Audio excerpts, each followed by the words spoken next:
degree, the Yeti in the Himalayas in Nepal. Well, the Yowie is, I guess, at its simplest, exactly the same thing. That is, in Australia, particularly on the eastern coast, stretching all the way down from Cape York down through Queensland, New South Wales, and down into Victoria. For about the last 200 years, and possibly for a heck of a lot longer, we've had reports of what seems exactly like a Bigfoot type creature. That is, large, walking on two legs, upright, covered in hair, and with a face like an ape. And there's plenty of modern reports. I've spoken to myself about 120 witnesses personally over the past 25 years, and but there's also this massive Aboriginal tradition, stretching, I guess, all the way back to the dream time, which seems to talk about exactly the same thing. So you've got this really interesting modern stuff, this, a solid and independent native tradition, and, lots of reports from the early days of European settlement here. That brings to mind another Australian legend, which is the Bunyip. And someone actually asked me the other day, what's the difference between the Bunyip and the Yowie? And I was a bit ashamed because I couldn't answer it. So are you able to define the difference between the two? Sure, yeah. The Bunyip is, it's a pretty broad term, but the Bunyip was essentially a kind of a monster said to dwell in rivers and lakes. So it was very much linked to swamps, what we call billabongs, which are small sort of pools and ponds that have broken away from the main river system. So really they were talking about some kind of a strange creature that used to live in the, that was aquatic. Interestingly enough, those stories kind of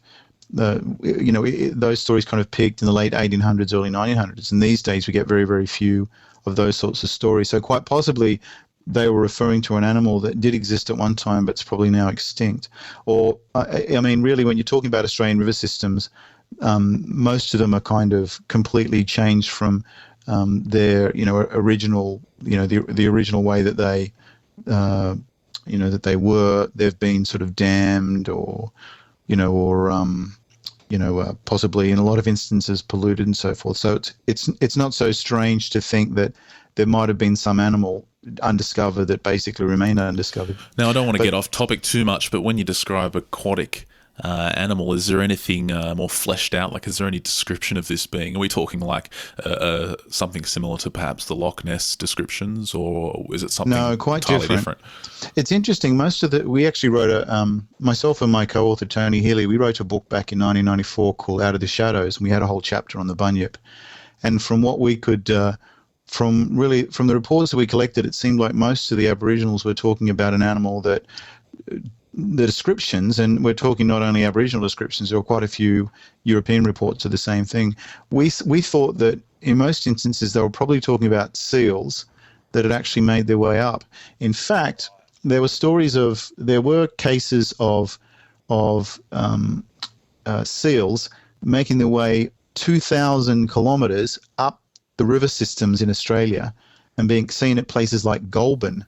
So and really, of course, seeing something like that maybe completely out of its normal area might have given rise to these stories of weird creatures. These things might have only made up their way up, quite infrequently. But there are stories, in the same time period as the Bunyip stories, of people saying, well, I saw a seal and it was in the river over there.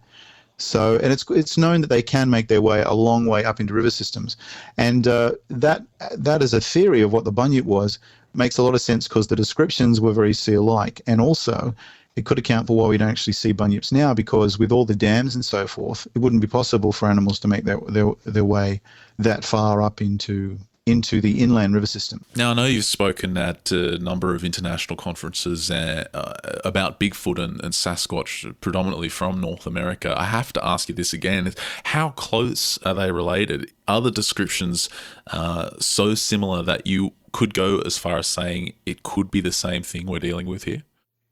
Yeah, quite possibly. I mean, you could really take a Bigfoot report and change a word or two, and it'd be exactly the same details as an Australian one. All of the same characteristics come through. Ape-like face, just the general appearance, the fact that, quite often when they talk about Bigfoot, they say, oh, that thing had no neck. That comes through in a lot of Australian traditions. Smells nasty. Another thing, one of the big differences, though, is in America, there's many reports of tracks, whereas that's not the case here in Australia. That's one kind of major difference. And that was Paul Cropper there, co-author of the book The Yowie in Search of Australia's Bigfoot. You'll be able to hear that interview in full on the first episode of the Illumination Project. And to find out more about Paul and Tony's work, head on over to yowiefile.com. There'll be links to that in the show notes and also some Amazon links to purchase the book. Now, I mentioned right at the start of the show that I hope you saw the new logo for the Illumination Project. It looks absolutely fantastic. There was lots of comments. It looks like there's a bit of hype building, which is great. So I just wanted to give you a bit of a rundown on exactly what we're going to do with the show. It's still up in the air, some of it, and it